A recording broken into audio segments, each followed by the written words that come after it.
Hello, good morning. My name is Dr. Rashekar Pappu. I am here again to explain to you about periarthritis. Periarthritis అంటే ఏంటి? Periarthritis అంటే మనకి షోల్డర్లో వచ్చే నొప్పిని periarthritis అంటాం. అది ఎవరిలో ఎక్కువగా వస్తుంది, ఎప్పుడు ఎక్కువగా వస్తుంది అనేది తెలుసుకోవడం చాలా ప్రధానం. ఎవరిలో ఎక్కువగా ఉంటుంది? డయాబెటీస్ ఉన్న వాళ్ళలో ఎక్కువగా ఉంటుంది. తర్వాత సూడా గౌట్ ఉన్న వాళ్ళలో షోల్డర్ పెయిన్ ఎక్కువగా ఉంటుంది.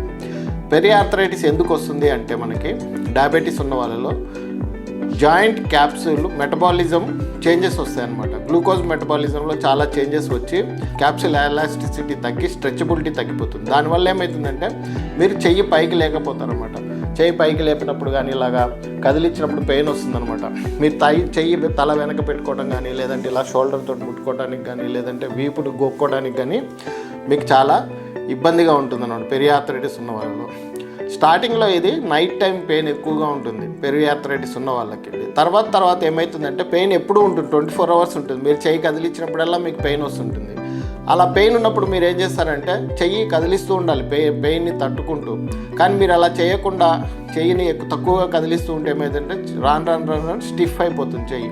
మీకు చెయ్యి పైకి లేపడానికి కానీ, ఇంకా కొన్ని రోజులు అయితే ఎక్కువగా స్టిఫ్నెస్ వచ్చినప్పుడు ఏంటంటే మీకు అన్నం తినడానికి కూడా రాకుండా అయ్యే పరిస్థితి వస్తుందన్నమాట. చొక్కా బటన్స్ పెట్టుకోవడానికి కూడా మీకు ఇబ్బందిగా అయిపోతుంది. అలాంటి పరిస్థితుల్లో మనకి ఆపరేషన్ చేయాల్సిన పరిస్థితి వస్తుందన్నమాట. దీనికి ట్రీట్మెంట్ ఎలా చేస్తారు?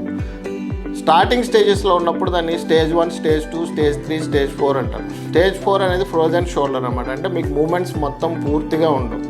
స్టేజ్ 1, స్టేజ్ 2లో ఏంటంటే స్టేజ్ 1లో ఓన్లీ పెయిన్ ఉంటుంది, మూమెంట్స్ రెస్ట్రిక్షన్ ఉండదు మీకు. స్టేజ్ 2, 3లో ఏంటంటే మోడరేట్, కొంచెం mild moderate pain, moments restriction ఉంటుంది, బట్ పెయిన్ ఉంటుందన్నమాట. పెయిన్ టర్మినల్లీ ఉంటుంది, బట్ త్రూఅవుట్ ద ROM ఉండదు.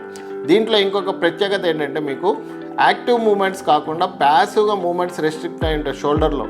మీరు చేయి పైకి లేపగలుగుతారు, కానీ ఆ మూమెంట్స్ మీకు షోల్డర్లో ఉండవు, మీకు స్కాపులో థొరాసిక్ జాయింట్లో ఉంటాయి అనమాట. అంటే ఇక్కడ వెనక ఉంటుంది కదా, షోల్డర్ బ్లేడ్ బోన్ అంటారు.